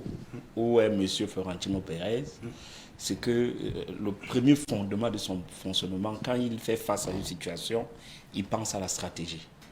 Le jour où vous discutez avec Olas, il va vous dire toute ma réussite est basée sur la stratégie. Oui, logiquement, c'est les stratèges. Vous avez raison sur le point où il s'est dit, je vais faire ça, je vais essayer de faire un passage en force. Si mon projet à titre personnel ne réussit pas, derrière, je vais obliger l'UEFA et la FIFA à s'aligner. S'aligner d'abord, attention. Donc, à s'aligner. C'est un coup fort. Ça, oui, ça, la première fois, depuis quand même une bonne dizaine d'années, que l'UEFA et la FIFA mais la réalité, c'est qu'il voulait faire un coup double. Oui, ça. Mais sur les deux, il a eu un. Mais il y a un truc qu'il ne faut pas prendre à la légère. Qu'est-ce qui a fait foirer son projet? Ce n'est pas la FIFA, ce n'est pas l'UEFA, c'est les supporters. Je ne sais pas si vous vous imaginez, hier, les supporters de Chelsea ont bloqué le bus qui allait au match. Tout à fait. C'est-à-dire qu'ils ont pris le risque de faire perdre leur club par forfait, juste pour leur dire, les dirigeants qui sont là-haut, le club est à nous. Et ce qu'ils veulent faire, on n'est pas d'accord. Vous avez vu Peter Cech qui est une idole à Chelsea qui a été agressé. Et c'est de là où c'est parti. Vous voyez un club comme Liverpool où le capitaine, quand même, dit je ne suis pas d'accord, convoque une réunion des capitaines de clubs de Premier League. Et là, les gens se sont dit, notre affaire là, ça ne va pas le faire, il faut... On a brûlé le maillot. Ah ouais, et les gens ont commencé à se retirer. Vous avez Pep Guardiola qui est sorti, qui a fait une déclaration en disant la Super League, ce n'est pas le football que lui aime et il pense que lui, il ne va pas adhérer à ça.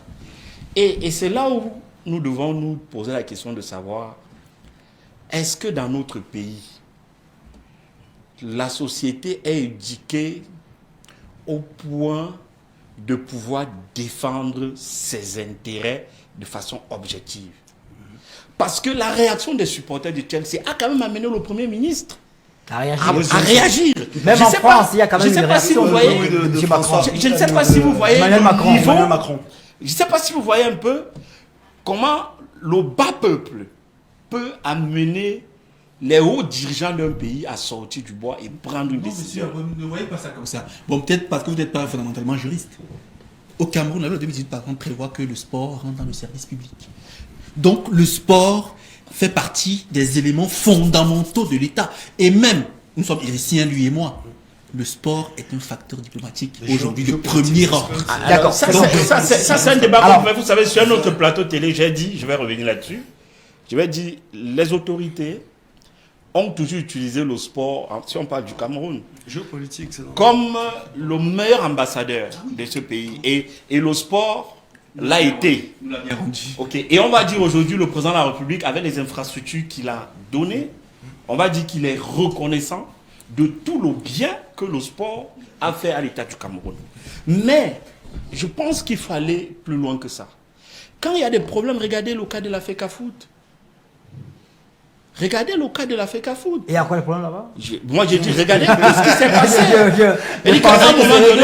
Non, je vais dire que oui, mais moi je parle du passé. Ah, le passé. Je parle du passé. Moi j'ai toujours décrit le fait que bon, il y a toujours, les gens s'impliquent, mais dans le noir.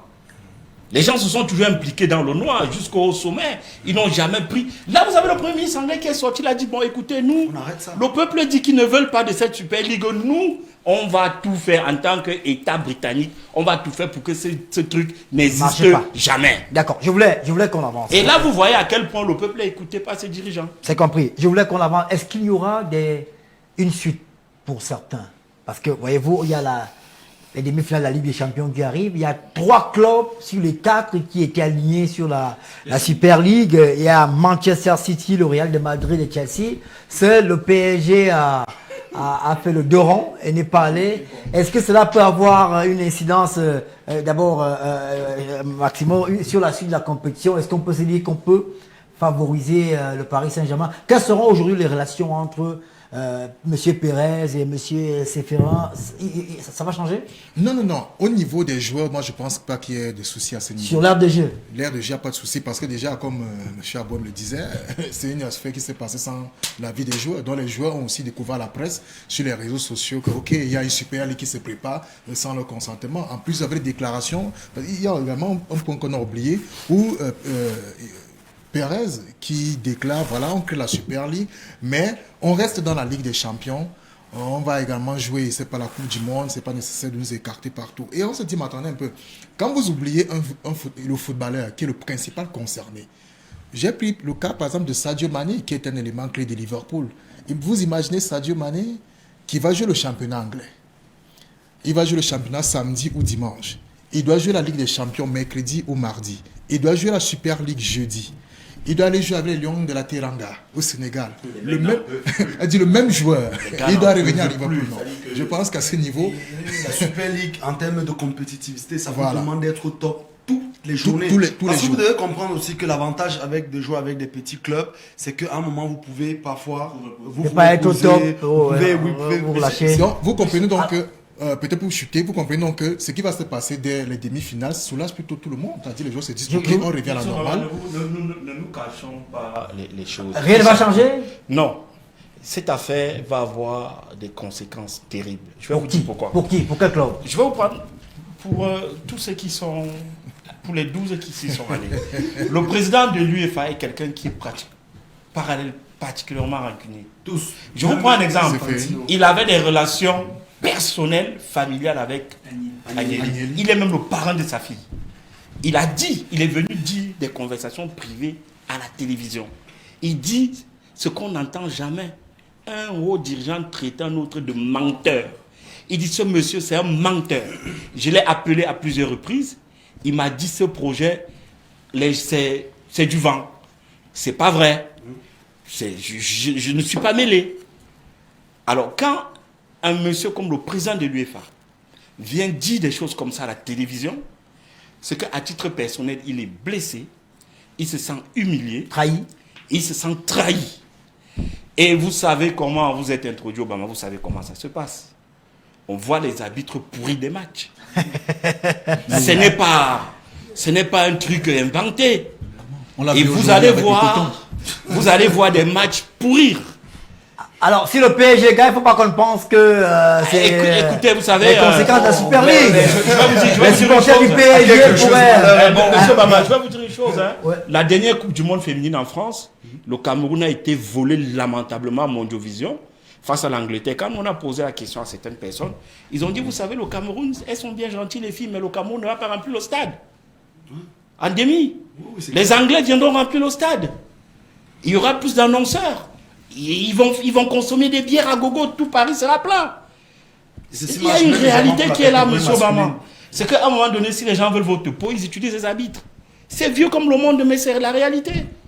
Donc le Real, il y aura des règlements de compte. Nous autres supporters du Real, on peut être inquiets pour les matchs. Pour les matchs. Je vais vous dire, même au niveau des transferts, il y en a qui vont appeler des agents de joueurs, ils vont dire, vous ne leur donnez pas des joueurs.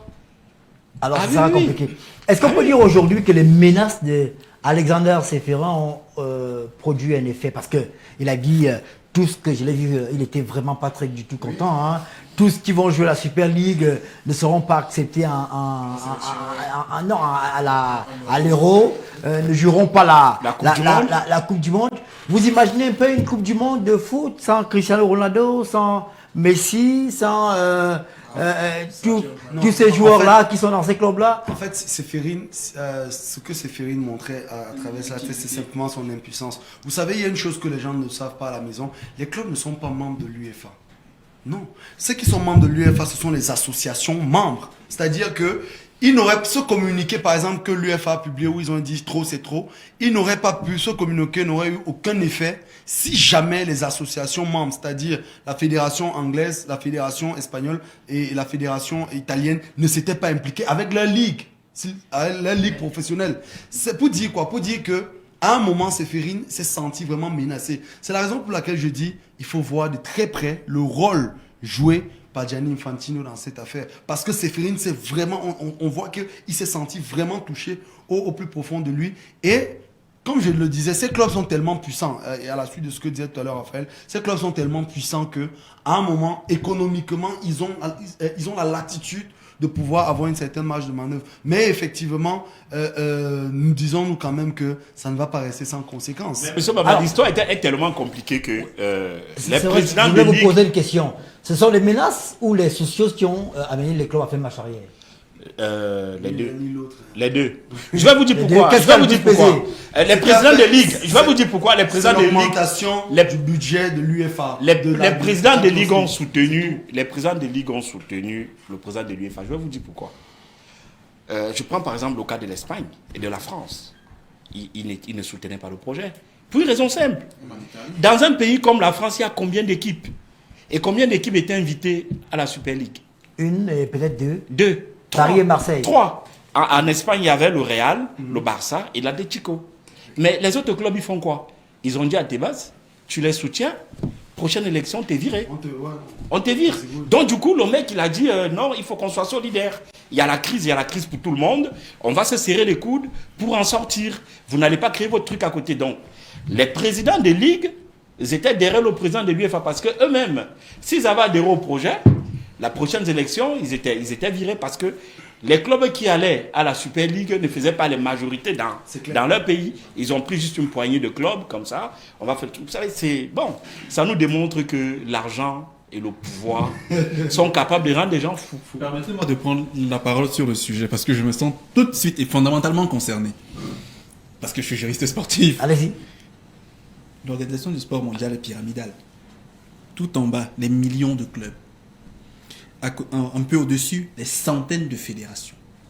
On a les confédérations. On a les fédérations internationales des sports concernés. FIFA pour le football, FIBA pour le basket, IAAF. En haut, au sommet, on a le CIO. À partir de là, il faut très bien comprendre que chaque fédération à son niveau ou association sportive est encadrée dans un régime juridique qui rend le mouvement sportif universel. Maintenant, lorsque l'UEFA dit à un club, tu seras banni de l'UEFA, juridiquement parlant, c'est ridicule. Le TAS ne peut valider ça que s'il est corrompu. Pourquoi est-ce que je le dis? Il existe, en matière de sport, tout le monde le sait, la notion de contrat qui est usuelle. Et le lien par lequel la fédération et la confédération sont liés, c'est le contrat d'affiliation, qui a un régime juridique. Ça veut dire qu'il y a des conditions d'accès à l'affiliation et des conditions de retrait de l'affiliation. les clubs qui sont associations sportives jouissent en tant que personne morale de la liberté d'association. N'oublions pas que la ligue peut être créée de deux façons. Soit la fédération choisit de son pouvoir personnel de créer une ligue et demander aux clubs d'y adhérer, soit les clubs eux-mêmes se réunissent, définissent des statuts, un règlement intérieur, un code électoral et créent donc une ligue. Donc la ligue peut être publique ou privée. Publique quand la fédération l'a créée, parce que la fédération tire son pouvoir du ministère par l'agrément de la fédération internationale. Et elle peut être privée lorsque les clubs décident eux-mêmes de s'associer pour créer leur ligue privée. Donc en l'espèce, juridiquement parlant, la FIFA et l'UEFA n'auraient jamais pu interdire à ces clubs de créer leur ligue. Jamais. C'est pourquoi ils ont dit, ils se sont remontés. S'ils auraient pu, ils auraient juste pris la décision en disant c'est annulé, c'est mort. Non, ils ne peuvent pas le faire. Concernant les joueurs qui auraient été retirés des sélections, moi je l'ai dit dans un forum parce que je suis formateur en droit du sport. À un forum dans lequel je forme des étudiants de master de lyrique et de soir, je leur ai dit, vraiment si les clubs comme Madrid et le reste m'appelaient pour un tel contentieux, je gagnais 1 million d'euros d'honoraires et ma vie avait changé. Parce que je dis, je suis avocat du Real Madrid. Moi je suis avocat. Et on me dit, on veut me suspendre, on veut suspendre mes joueurs de la Coupe du Monde. Ou alors Sadio Mané m'appelle, je n'irai pas au mondial parce que mon club a fait ci. Je dis, mais Mané, tu es lié à ton club par un contrat de travail. Si ton club s'affilie à une ligue, en tant qu'employé de ton club, tu suis ton employeur. Parce que ce que l'employeur fait n'est pas illégal. Et donc, pourquoi est-ce qu'on te retire d'un mondial alors que tu n'as fait que suivre ton employeur? À partir de là, ça ne prospère pas. Donc, juridiquement parlant, là, il n'y avait pas moyen d'interdire à ces clubs de créer leur ligue ou d'interdire à ces joueurs d'aller. Maintenant, il y aurait pu avoir des mesures contraignantes ou coercitives qu'il aurait pu prendre. Peut-être suspendre un financement ou retirer les arbitres à une fédération. Comme les arbitres, voilà. C'est-à-dire retirer, puisque les arbitres appartiennent à la FIFA. Ouais. Tout à fait. Les arbitres appartiennent à la FIFA. À moins qu'il y ait des arbitres de la Super League en même temps. Non. L'arbitrage, ça veut dire que s'il faut aller dans votre sens, oui. donc ça veut dire que dès demain ou la semaine prochaine, ok, monsieur Bama, Real DC, Canon de Yaoundé, Tonnerre, Dynamo, peuvent créer une ligue fermée. On dit bon, on va créer une Super Ligue au Cameroun et monsieur Djoya n'aura rien à dire là-dessus. Non, c'est pour ça qu'on dit il y a des méthodes comme l'arbitrage. Alors, monsieur Djoya c'est ce que vous avez expliqué, ça veut dire que des moyens on peut créer une Super Ligue au Cameroun. Ok, c'est On peut créer une Super Ligue au tous à la Cameroun fois. et la FECAFOOT. Permettez à Raphaël de dire un mot là-dessus. Il a très bien expliqué, monsieur l'avocat, et il a bien chuté en disant que c'est le droit. Mais je vais vous dire un truc. Le problème du football, c'est que la particularité du football, c'est qu'elle elle crée des lois, elle les fait écrire et elle est la première à les bafouer. Je suis d'accord à ce niveau. Quand le président de l'UEFA vient à la télé, dit ceux qui iront, on va leur interdire de faire ci, de faire ça. Oui. Ils savent que c'est pas juridiquement, c'est pas tenable, mais ils savent comment ils se tiennent. Parce que vous savez, ça va vous faire rigoler, mais tous les États sont bien complices de la FIFA et de l'UEFA. Je suis d'accord. Et si vous permettez, monsieur Abouem, alors à ce niveau, ce sont les préfectures et les mairies qui peuvent interdire. Mais bien sûr, parce que ils ont les moyens. Sur un territoire. Et donc, le maire ou le préfet, selon le pays dans lequel on se trouve, peut dire je ne veux pas qu'il y ait telle compète sur mon territoire. Et puis donc là, je suis d'accord à ce niveau. Mais je parlais au niveau de l'UEFA et de la FIFA. Souvenez-vous de la France, la Coupe du Monde en Afrique du Sud. Le fiasco de Nesna. Quand ils reviennent, le président Sarkozy appelle le président Lafayette, dit bon, toi tu dégages. Le gars est venu à la télévision, il est venu annoncer sa démission. Pourtant, juridiquement, il n'est pas lié au président. Il n'est pas lié au président. Mais pour dire que c'est ça qui fait la complexité du football, parce que la politique est étroitement liée à ce sport. Ouais, et vous ne pouvez pas vous lever contre la volonté de l'État, parce que vous avez vu que l'Union européenne même s'est positionnée en disant cette compétition ne va pas exister. Et c'est là où je vous rejoins, parce que qu'est-ce qu'ils allaient faire? Ils allaient simplement leur dire vous n'allez pas jouer dans nos stades. C'est clair. Étant donné que nos peuples, nos supporters n'en veulent pas, vous n'allez pas jouer chez nous. Si vous dites que vous allez jouer aux États-Unis, ils vont appeler les Américains, on dit voilà, ces gens, ils veulent nous emmerder. Nos rapports bilatéraux font que nous, on vous demande de ne pas aller donner les autorisations. Oui. Et l'histoire est réglée. Sinon, on ne vous livre pas peut-être la canne à sucre. Mon angle était la FIFA et l'UEFA n'auraient pas pu sanctionner ni les clubs ni les joueurs au sens du droit. À part si le TAS était corrompu. Parce que le TAS, Vous vous rappelez, c'est une juridiction. Hein. Alors, donc, les juges là-bas peuvent être corrompus. Autre question. Cela, si... Tout à l'heure, Franck prenait un exemple parce que j'ai vu il n'y a pas longtemps l'interview de Jürgen Klopp qui disait que les gens ne pensent qu'au fric, à l'argent, mais pas aux joueurs. Au jeu. D'abord aux joueurs, parce que les joueurs sont surutilisés. Et on voit aujourd'hui la Coupe du monde de football a perdu en qualité parce que les joueurs arrivent complètement essorés. Est-ce qu'un trop plein de compétition n'est pas un problème pour le foot lui-même? C'est un gros problème. D'ailleurs, c'est pour cela que Ahmad, je crois que je crois que c'est l'une des rares bonnes actions qu'il a eu à commettre. C'est de nous ramener. À votre avis, bien sûr. C'est mon avis. C'est de nous ramener la CAN en janvier. Parce qu'à un moment, on s'est rendu compte que la CAN en Égypte était tellement terne, fade et sans saveur que les joueurs étaient émoussés, ils étaient fatigués, pire encore, on jouait dans des températures incroyables. Et donc, on s'est dit, ils se sont dit, on revient en janvier.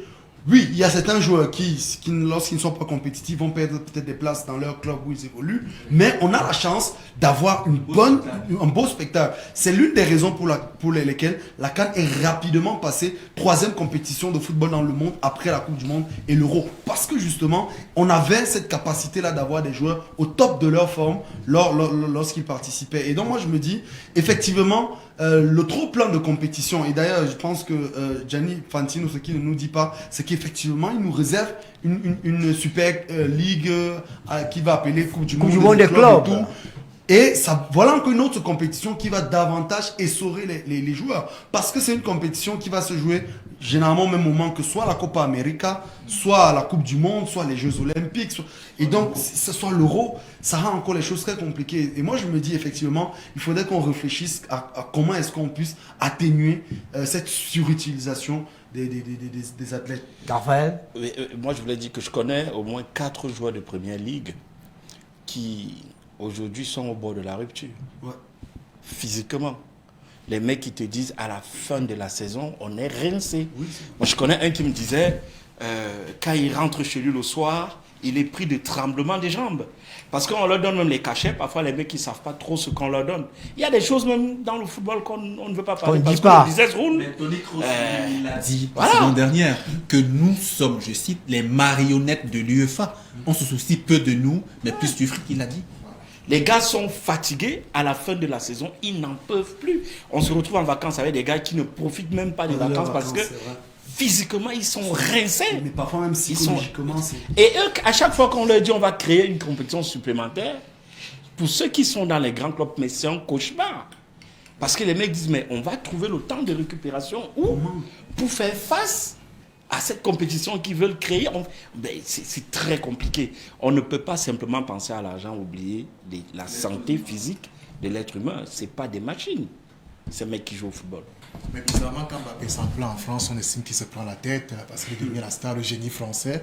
Et voilà pourquoi aussi j'aime beaucoup le mec Kevin De Bruyne de City. Lui, quand ça ne va pas, il ne joue pas.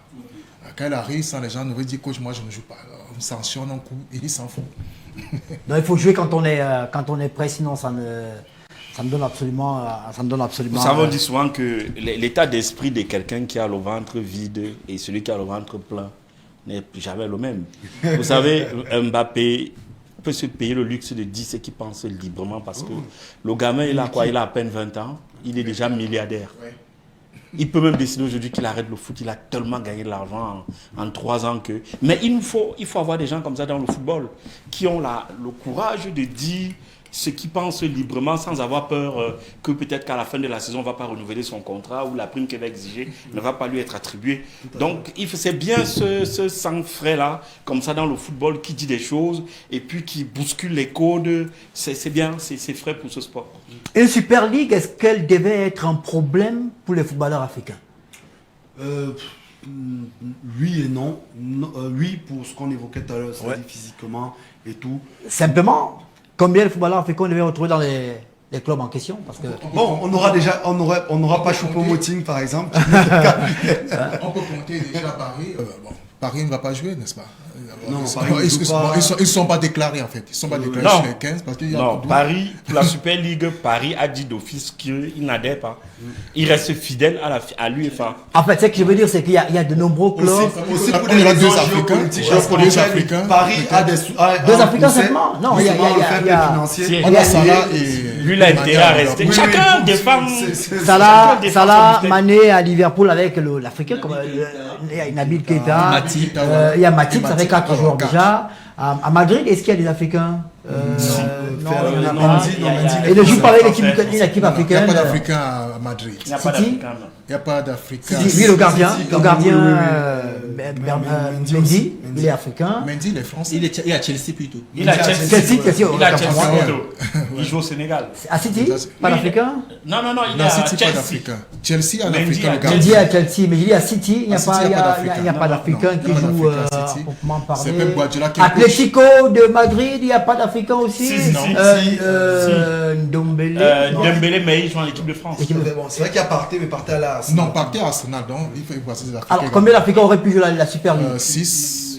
Un peu moins 10. Autour de 10. 6 par là. C'est un problème pour le football 6, africain, non? c'est-à-dire les 4 de... Oui, c'est un gros problème. Un gros problème parce que si les joueurs africains ne sont pas en évidence, on ne les voit pas. J'ai fait une étude dessus et j'ai travaillé justement sur la question avec Philippe Doucet et Vincent Chaudel, où justement on s'interrogeait sur la valeur marchande des footballeurs africains. Oh non, il y a quelqu'un qui vient, Mahrez, il y a Mahrez quand même. Mahrez à City, il est... Ça, c'est vrai. On a oublié Mahrez. Il y a Mahrez et puis il y a l'autre Marocain là qui est à Chelsea. Ziyech. Hakim Ziyech. Bon, et en fait, il y a aussi un problème de C'est marketing. moins de 10 Africains autour. À tout casser une quinzaine. Mais le véritable problème que nous avons aujourd'hui en Afrique, c'est quoi? C'est d'abord le marketing autour de nos joueurs. C'est-à-dire que lorsque vous allez sur les plateformes qui donnent les valeurs marchandes des joueurs, il est rarement un footballeur va dépasser les 70-75 millions d'euros parce que justement, on a déjà ce problème à la base. C'est-à-dire que premièrement, on brade très facilement nos talents, c'est-à-dire que dès qu'un joueur il sait toucher le ballon, il va hors. Lorsque Neymar va du Brésil pour l'Europe, Neymar a une valeur marchande très élevée. Je crois qu'il a déjà un salaire de 10 millions d'euros à Santos, me semble-t-il. 8, voilà. Et sa valeur marchande est déjà 93 millions d'euros. Lorsqu'il part du Brésil. Or, et c'est vers cela que nous devons aller en Afrique, c'est-à-dire que de donner d'abord de la valeur à nos propres championnats. Et je pense que ce qui se passe aujourd'hui avec la Super League nous amène nous-mêmes Africains à réfléchir sur le modèle économique de nos clubs africains. Et une fois que on a cela, et puis aussi aujourd'hui la visibilité à travers les réseaux sociaux, parce que on va dire ça ne vaut rien, mais attention, Cristiano Ronaldo sur Instagram gagne 42 millions d'euros. Cristiano Ronaldo à la Juventus de Turin gagne 32 millions d'euros. Ça veut dire que Cristiano Ronaldo peut décider de ne plus jouer à la Juventus de Turin. Son salaire sur Instagram, c'est-à-dire ses publications qu'il fait sur Instagram, sera largement au-dessus de ce qu'il touchait à la Juventus de Turin. Donc amener également nos footballeurs africains à davantage vendre leur image, se faire davantage connaître à travers les réseaux sociaux, à travers les médias, pour que justement leur valeur marchande augmente et qu'ils soient pistés par les clubs. Lui qui veut sauver le football avec du fric, il faut d'abord commencer par annuler les transferts frauduleux en Afrique. Oui, mais c'est pas là qu'il faut commencer. C'est une autre paire de manches. C'est une autre paire de manches. Je crois que tout se tient. Vous ne pouvez pas avoir un résultat sans avoir fait un travail en amont. Le football est une industrie, c'est vrai, mais une industrie qui est absorbatrice de fonds au départ de l'investissement énorme. Ouais. Alors, on est toujours en train de dire le problème au Cameroun, les joueurs, mais je pense que c'est là où moi je dis l'État doit prendre ses responsabilités. Tout à fait. Je vais prendre un exemple. La formation aussi. Je vais prendre un exemple simple. Regardez en Afrique, tous les clubs africains qui s'illustrent sont structurés comment? C'est les clubs dont les États mettent les moyens derrière. Tout à fait. Vous prenez les clubs égyptiens. À la Ligue du Caire, Zamalek, Arab Contractor, c'est l'État. Monsieur, juste pour mettre dans votre vin, il n'existe pas un pays dans le monde dans lequel l'État n'est pas à la base du produit financier. Tout à fait. Voilà. Au Cameroun même, si le gouvernement décide, on fait du football camerounais, un mastodonte en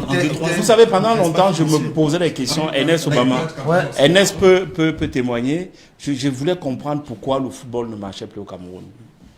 Et il a fallu que je reste 8 mois au Cameroun pendant ce Covid pour comprendre. Mais il n'y a aucun président de club au Cameroun qui est industriel. Industriel. Oui, vous ne pouvez pas, monsieur Obama, vous ne pouvez pas gérer un club sérieux si vous n'êtes pas un capitaine d'industrie. C'est pas possible. Attention, au Cameroun, il y a des milliardaires qui ne sont pas industriels. Oui, mais je vais venir Obama. Sauf que ces milliardaires ne s'intéressent pas à l'aspect social de leur pays, ils ont tous les maisons à Neuilly et dans le 16e.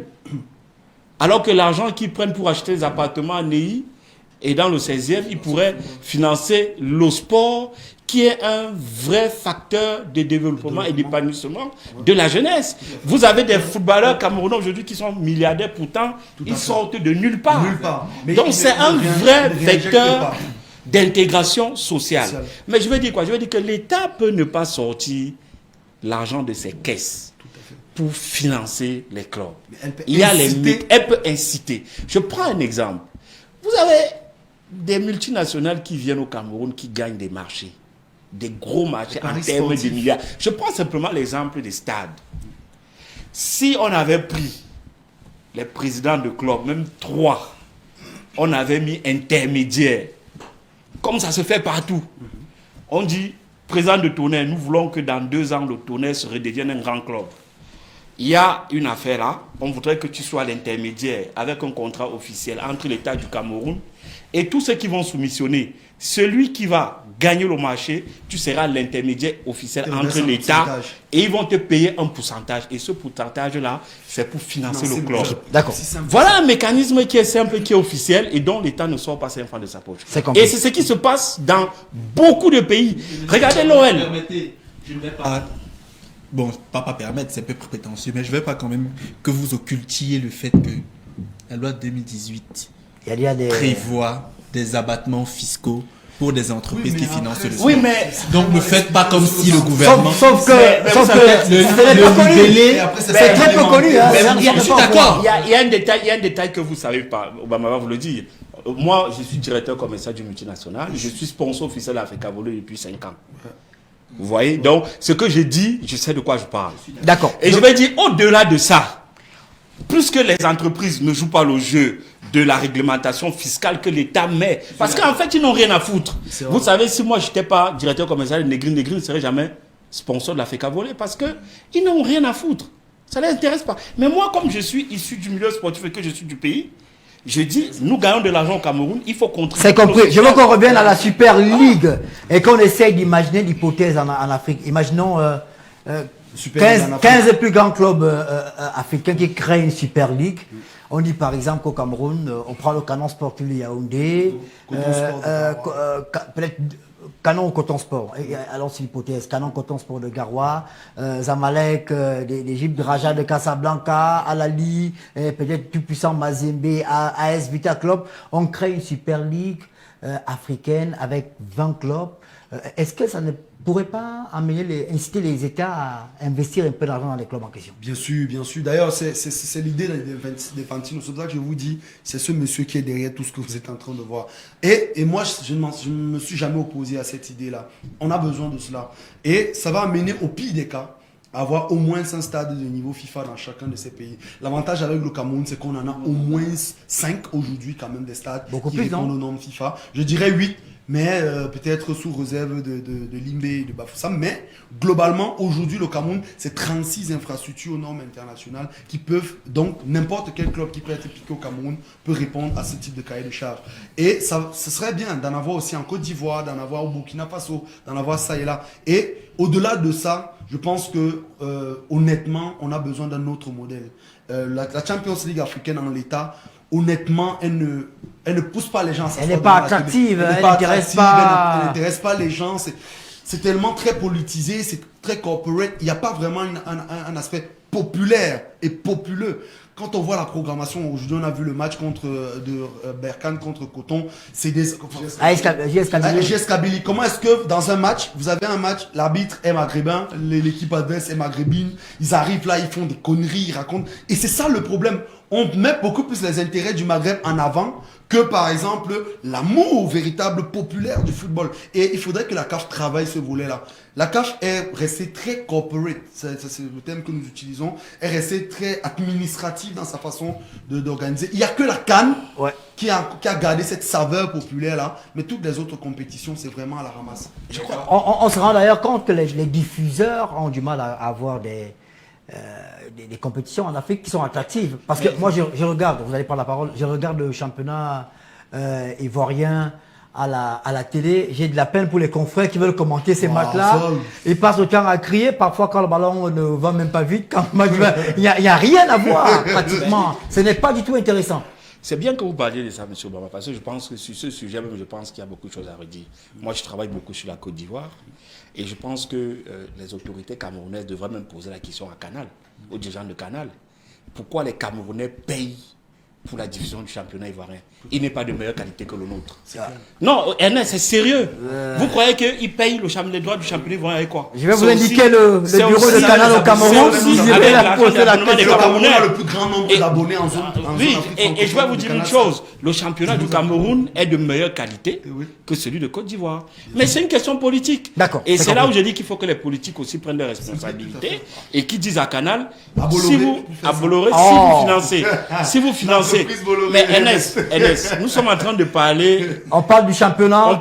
On parle de l'argent. Oh, la diffusion, c'est l'argent. D'accord. Aujourd'hui, je pense que la presse camerounaise a joué son rôle. Elle a mis la pression. Le gouvernement. Mais comment voulez-vous que le Canal diffuse les matchs du championnat Cameroun? Je pense que quand le contrat est signé avec la fédération ivoirienne, au Cameroun, on n'a pas de stade. Les matchs se jouent au stade militaire. Je pense qu'aujourd'hui, vous avez vu la fédération, parce qu'on ne va pas faire un procès à Canal, alors que nous, on avait des problèmes par le passé. Aujourd'hui, la CRTV a signé avec la fédération. Il y a des stades partout. Mais regardez, le match aujourd'hui, Canon de Yaoundé contre Colombe de Samblima, il s'est joué où? Il s'est joué à Mbankomo, au centre. Bon. Je pense que tout est perfectible. Tout ça peut s'arranger. Moi, je pense qu'aujourd'hui, la presse camerounaise doit continuer à jouer son rôle qui joue si bien. Parce que la première victoire est longue. Les infrastructures, le Cameroun aujourd'hui est l'un des pays qui, en Afrique, qui a le mieux. Je pense qu'on peut dire qu'on a les meilleures infrastructures. Oui. Il serait vraiment dommage que ces infrastructures-là ne soient pas suivies par un championnat et des clubs qui sont structurés. Structurés, tout à fait. Maintenant, pour structurer les clubs, vous ne pouvez pas avoir des joueurs qui ne vont pas vouloir partir en fin de saison s'ils sont continuellement maltraités. Mais si vous traitez bien vos joueurs, beaucoup n'auront plus envie d'aller ailleurs. Mais pour ça, M. Obama, il faut mettre des mécanismes qui permettent à certains dirigeants de clubs d'avoir des revenus leur permettant d'entretenir leurs joueurs. Regardez Tout-Puissant Mazembe. Comment Tout-Puissant Mazembe est devenu un grand club? D'accord. Mais c'est parce que le président Kabila, un moment, avec Moïse Katumbi, se sont mis d'accord. Ils ont dit, toi, tu t'occupes plus de politique, mais je te donne tous les business que tu veux. Et il en a fait un club qui était capable d'aller chercher les gars en Europe. Parce qu'il faut le dire. Merci. D'accord. On attend donc tous la Super League, africaine. On a essayé de voir les raisons, les causes, les conséquences possibles de l'échec de la Super League européenne. On va se contenter de la Ligue des Champions. Il y a des supporters de Paris sur le plateau? Oui, moi. Paris? Non, moi je suis Marseillais. Marseillais. Mais pour la Ligue des Champions, vous n'avez pas une équipe en non, je suis Marseillais. Marseillais n'a pas notre club. C'est Marseillais. Madrilène peut-être? Enfin, vous vivez à Paris, vous supportez quelle équipe? À la base, je suis Marseillais, mais je pense que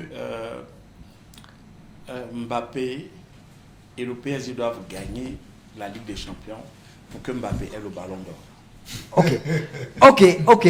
Voilà, on va, avant d'accueillir Janice Kamga pour le fact-checking du jour, on a vu des ministres là qui se faisaient vacciner. Je ne sais pas si les images sont réelles. Certains nous ont montré même leur poitrine.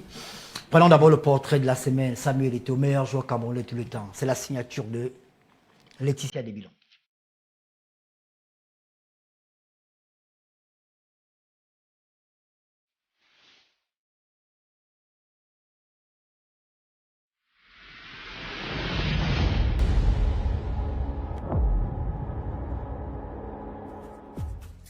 Samuel Eto'o, fils, un buteur né, un footballeur dans l'âme, une légende pour l'Afrique et le monde. Le numéro 9 a durant une décennie fait l'unanimité dans les stades et en dehors. Né d'un père comptable et d'une mère poissonnière, Samuel Eto'o, fils, voit le jour le 10 mars 1981 à Kong, une banlieue de la capitale politique Yaoundé au Cameroun. Samuel est devenu un véritable amateur de football dès son jeune âge. C'est dans la ville de Douala qu'il va faire ses premiers pas, balle au pied. très grande fan de Roger Mila, il fait déjà parler de lui dans les championnats de football en 2e division. Il sera aussitôt surclassé en senior grâce au nombre de buts inscrits lors de ses prestations. Devenir footballeur international devient très vite un rêve pour ce jeune pétri de talent. Samuel se lance aussitôt dans la quête de la reconnaissance continentale et internationale. Voilà qui l'amène à quitter son pays pour la France afin de pouvoir dévoiler son incroyable talent au grand club européen. Arrivé en France et devenu en quelque temps un sans-papier, Samuel n'est finalement pas recruté par le centre de formation du Paris Saint-Germain. Il se trouve alors obligé de rentrer au Bercail, un retour qui ne brisera pas son rêve. Admis à l'école de football de la Cadiz Sport Academy, un centre de formation sportif situé à Douala, la capitale économique du Cameroun, Eto'o se donne une nouvelle chance de réussir. Il redouble d'efforts et devient le meilleur buteur au niveau local. Une prestation qui le projette aux yeux de l'ancien recruteur du club AC, qui va l'amener en nouveau en France pour faire des tests de sélection. Une expérience qui malheureusement sera vouée à l'échec. C'est finalement en Espagne que l'un des meilleurs espoirs camerounais trouvera une porte d'entrée pour la gloire, celle du Real de Madrid. Nous sommes alors en 1996. De 2000 à 2004, il est devenu le meilleur buteur de l'histoire du Mayor avec 70 buts, toutes compétitions confondues, une performance extraordinaire qui va attirer l'attention du géant espagnol, le FC Barcelone. Après avoir remporté la CAN 2 fois de suite, Eto'o intègre en 2006 le top 10 des meilleurs buteurs de l'histoire de la CAN avec 9 buts, dépassant son compatriote et idole Roger Mila. Mais c'est lors de la CAN 2008 qu'il a inscrit à jamais son nom dans l'histoire du football africain en devenant le meilleur buteur de l'histoire de la Coupe d'Afrique des Nations avec 16 buts. En 2009, au sein du Barça, Eto'o est élu meilleur neuf de l'histoire du club et l'un des meilleurs buteurs de l'histoire du FC Barcelone. En 2011, il est transféré dans le championnat russe au sein de l'équipe caucasienne du FC Anti-Makachkala et en 2013, il rejoint Chelsea Football Club. En 2014, il s'en va à Everton FC, puis à UC Sampdoria en 2015. L'Antalya Sport de 2015 à 2018 et puis le Qatar FC en août de la même année. Il raccroche finalement ses crampons en septembre 2019 à l'âge de 38 ans. Tout au long de sa carrière, il a lutté contre le racisme dans les stades.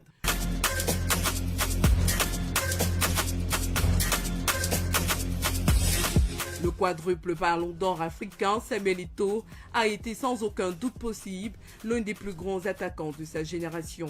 Malgré de nombreuses déceptions au cours de sa carrière, Samuel Eto'o fils a utilisé ses coups durs comme une force pour réaliser l'impossible.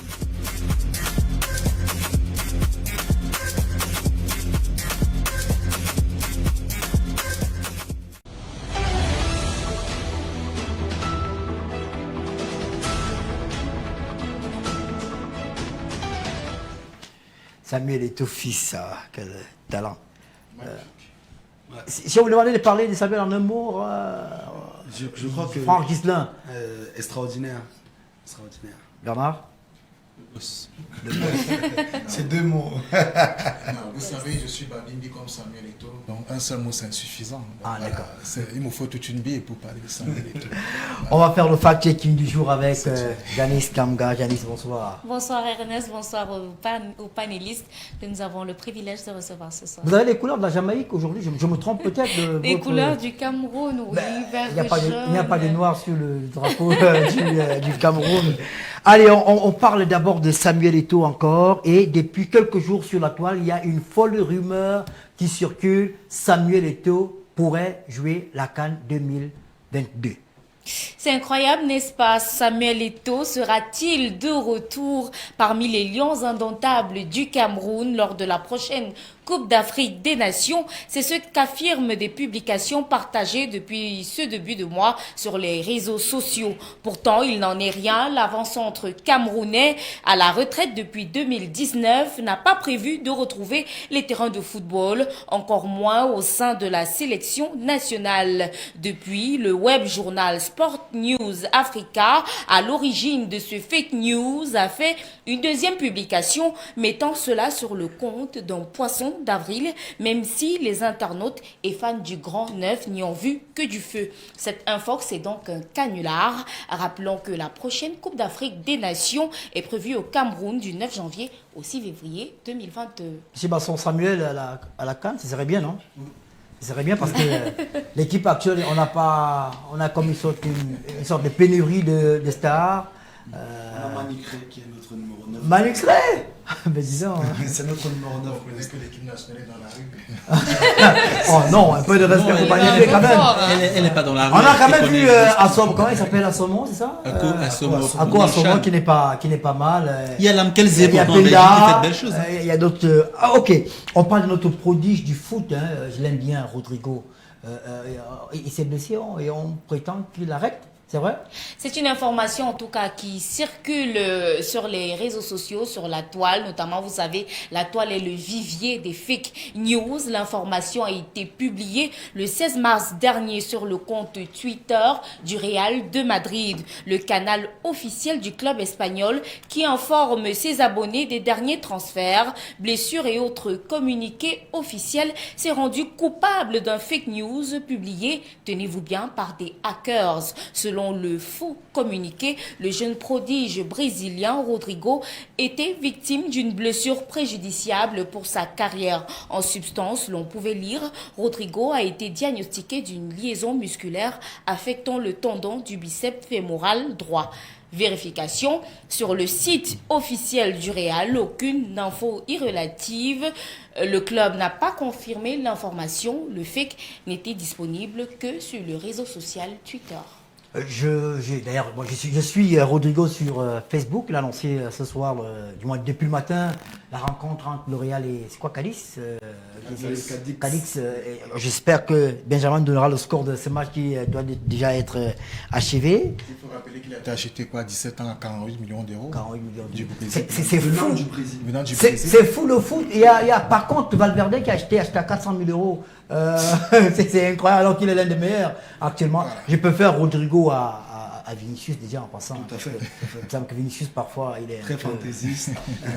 Il est bizarre. Alors on a appris toute la journée, on nous a fait croire que le président du comité militaire de transition du Tchad a été du moins lui aussi tué. C'est vrai ou pas?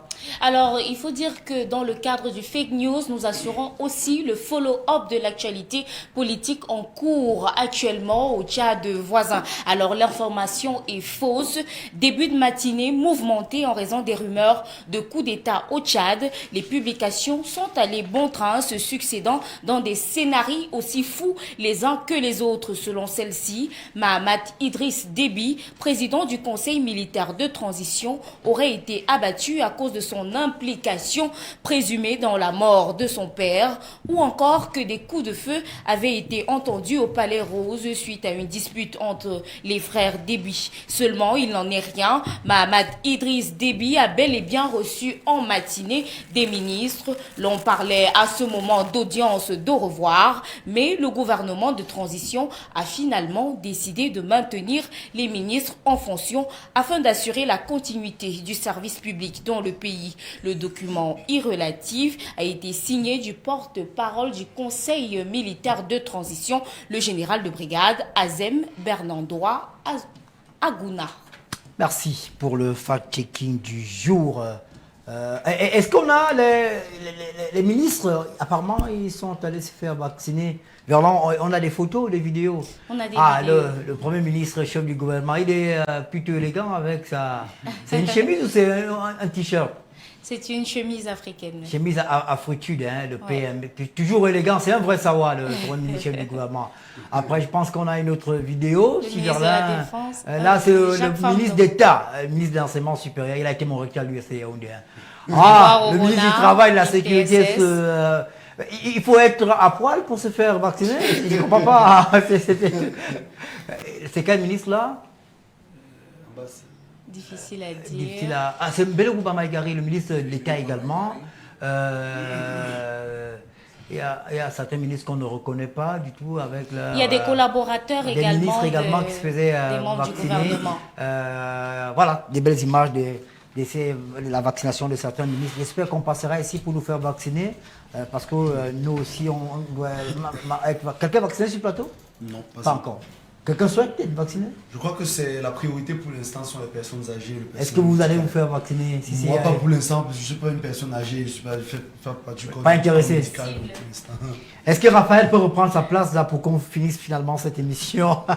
Raphaël, on va dire félicitations à Franck Ghislain pour l'excellent travail que vous faites dans le canon sportif de Yaoundé. C'est ce qu'il faut apporter à nos équipes aujourd'hui, cette nouveauté, cette plus-value à ces différents clubs.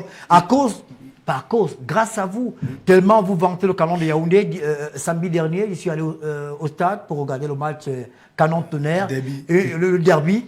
Très belle rencontre. Malheureusement, la pluie s'est mêlée de cette rencontre, mais néanmoins, il y avait quand même de nombreux spectateurs au stade et la rencontre était diffusée en direct par la télévision nationale. Il faut également tirer un coup de chapeau. Sur notre page Facebook. Tirer un coup de chapeau à Charles Ndongo pour cette belle initiative. Bernard Basson, on va se quitter. Merci d'avoir été avec nous. Vous êtes désormais dans notre petit papier pour les émissions qui concernent le droit, l'économie du sport et tout cela. Avec plaisir.